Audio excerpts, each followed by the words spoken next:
వసంత కోకిల వనమంతా పిలుపులా వసంత కోకిల జగమంతా గెలుపులా అనుకున్నా నీకు చెప్పకపోవడమే బెటర్.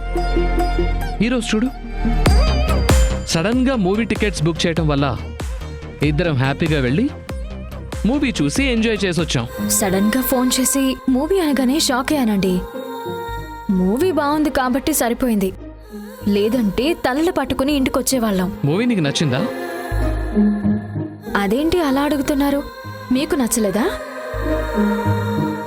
స్టోరీ బాగుంది కానీ క్యారెక్టర్సే నచ్చలేదు. అదేంటి?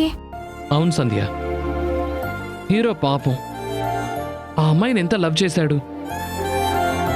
అయినా కానీ హీరోయిన్ ఎక్స్ లవర్ని మీట్ అయి రావటం, వాడితోనే మాట్లాడడం, అదంతా కూడా హీరో దగ్గర దాయటం నాకెందుకో అస్సలు నచ్చలేదు. ట్రూ లవ్ అంటే సీక్రెట్స్ ఉండకూడదు. ఆ ఎక్స్ లవర్ని మీట్ అయిన మొదటి రోజే హీరోకి చెప్పుంటే సరిపోయేది. అనవసరంగా హైడ్ చేసింది. అంటే ఆ హీరోయిన్ కన్ఫ్యూజన్లో ఉందేమో. నిజం చెబితే హీరో ఎలా అర్థం చేసుకుంటాడో, ఆ ఎక్స్ లవర్ హెల్త్ ఏమైపోతుందో అని భయపడి ఉంటుంది. వాడేమైపోతే తనకేంటి? ఇప్పుడు తన లైఫ్ వేరు, తన లైఫ్ పార్ట్నర్ వేరు కదా.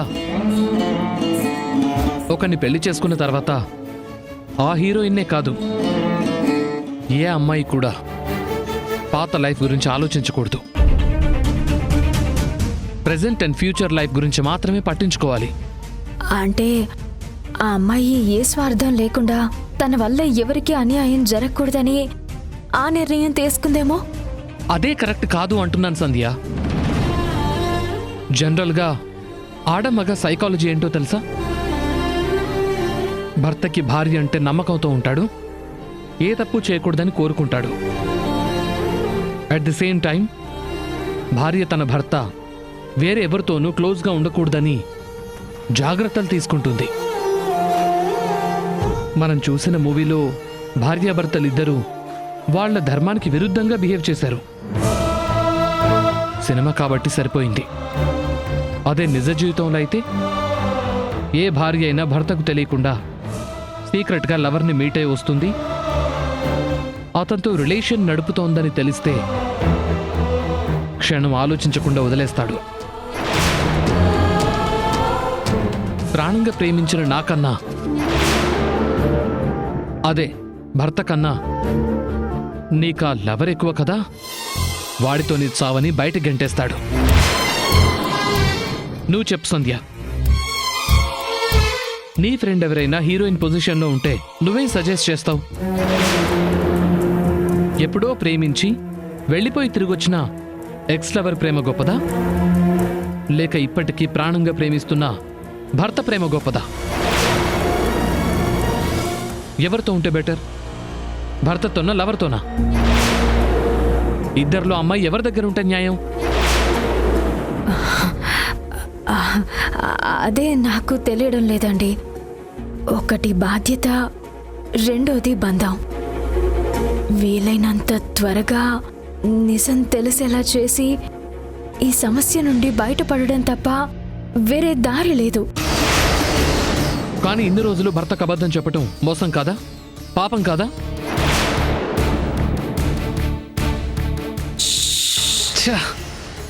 ఇదేంటి సంధ్య,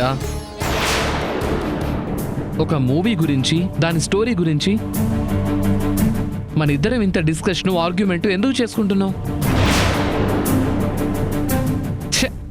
చాలా సిల్లీగా ఉంది కదా. అవునండి. సరే, నువ్వు తొందరగా డిన్నర్ రెడీ చేయి, నేను ఫ్రెష్ అప్ అయి వస్తాను. అలాగే.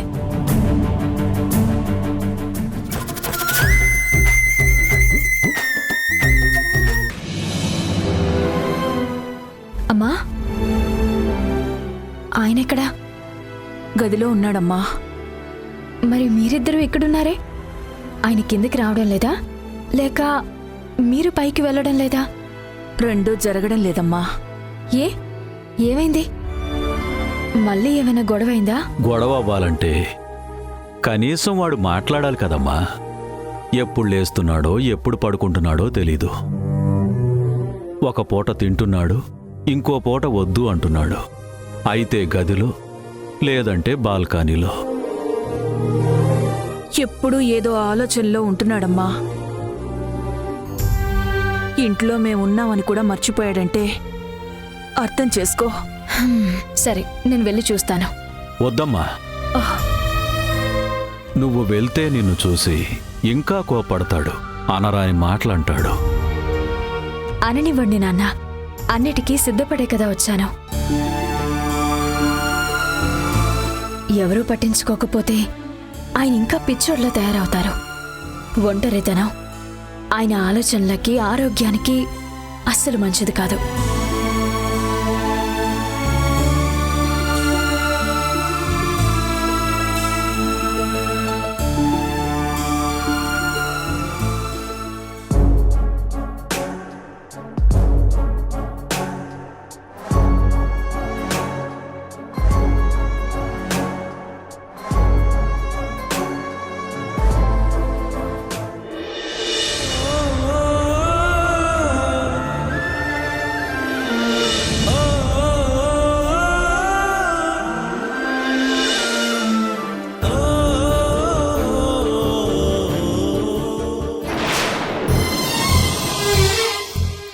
ఎప్పుడొచ్చావు? ఇప్పుడే. ఏంటి ఇంత తొందరగా వచ్చేసావు? నీకు బాగా కావాల్సిన మీ ఆఫీస్ వాళ్ళు తొందరగానే వదిలేశారా?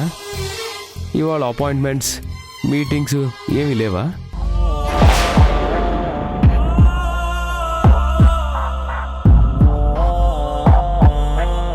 సర్దినంత వరకు చాలు, థ్యాంక్స్. బెడ్రూమ్ నీట్గా ఉంటేనే బాగుంటుంది. బెడ్రూమ్ అంటే మొగుడు పెళ్ళాలు కలిసి ఉండే గది.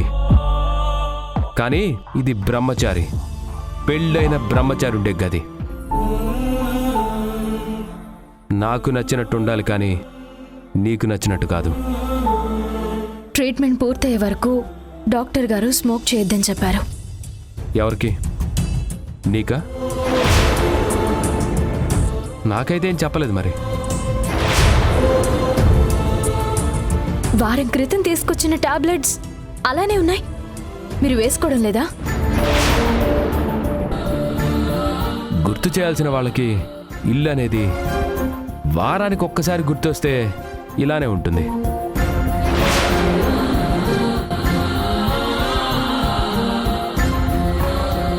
తల తుడుచుకోండి, జలుబు వస్తుంది. హలో, ఈ ఓవర్ కేరింగే వద్దు.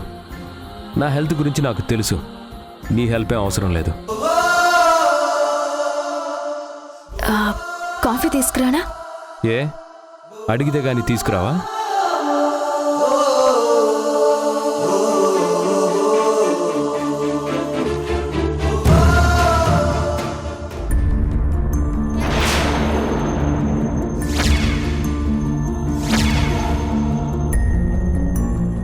ఈసారి బ్యాగ్లో ఏముందో?